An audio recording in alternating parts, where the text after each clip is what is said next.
برطانوی ہندوستان میں چونکہ تمام سفیر اور وزارت خارجہ کے افسران انگریز نسل کے بااعتماد لوگوں میں سے تھے، اس لیے ہندوستان میں سائفر کوڈ وائسرائے اور ڈپٹی کمشنر حضرات کے درمیان خفیہ معلومات کے لیے بھی استعمال کیا جاتا تھا۔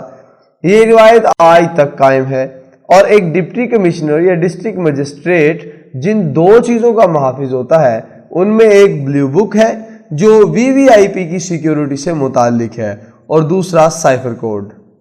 ڈپٹی کمشنر کے گھر پر جو گارڈ متعین ہوتی ہے وہ انہی دو اہم دستاویزات کی حفاظت کے لیے ہوتی ہے۔ ہر ضلع میں ایک سائفر اسسٹنٹ ہوتا ہے جو وقتاً فوقتاً اسلام آباد جا کر سائفر کی ٹریننگ لیتا رہتا ہے۔ اس طرح پاکستان کے ہر سفارت خانے میں بھی یہ بحفاظت کوڈ پڑا ہوتا ہے، اور ضرورت پڑنے پر اس کوڈ کے مطابق خفیہ معلومات والا خط تحریر کیا جاتا ہے۔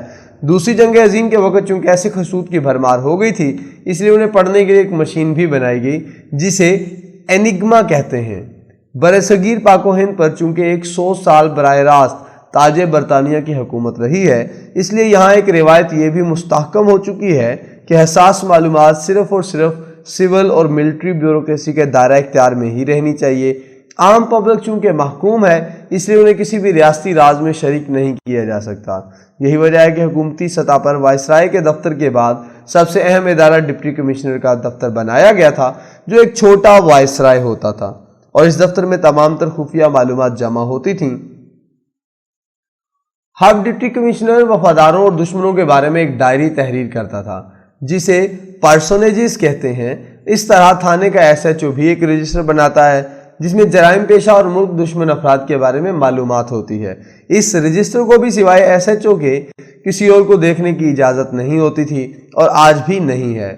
یہ تمام خفیہ معلومات مرکزی سطح پر وزارت داخلہ میں موجود ایک ایسے مخصوص سیل میں جمع کر دی جاتی ہیں جس تک عوام یا عوامی نمائندوں میں سے کسی کی بھی رسائی ممکن نہیں تھی۔ یہ تھی وہ انگریز کی اسٹیبلشمنٹ، اور آج بھی ویسی کی ویسی ہی ہے۔ یہی اسٹیبلشمنٹ فیصلہ کرتی ہے کہ کون ہمارا دوست ہے اور کون دشمن، کون محب وطن ہے اور کون غدار، کس ملک سے تعلقات استوار کرنے ہیں اور کس سے نہیں۔ انگریز نے اپنے 100 سالہ اقتدار میں ایک دن کے لیے بھی کبھی عوام کو ان فیصلوں میں شریک نہیں کیا، اور ہم نے بھی اسی انگریز کی پیروی کرتے ہوئے 75 سالوں میں کبھی بھی عوام کو ان فیصلوں میں شریک کرنے کی زحمت گوارا نہیں کی۔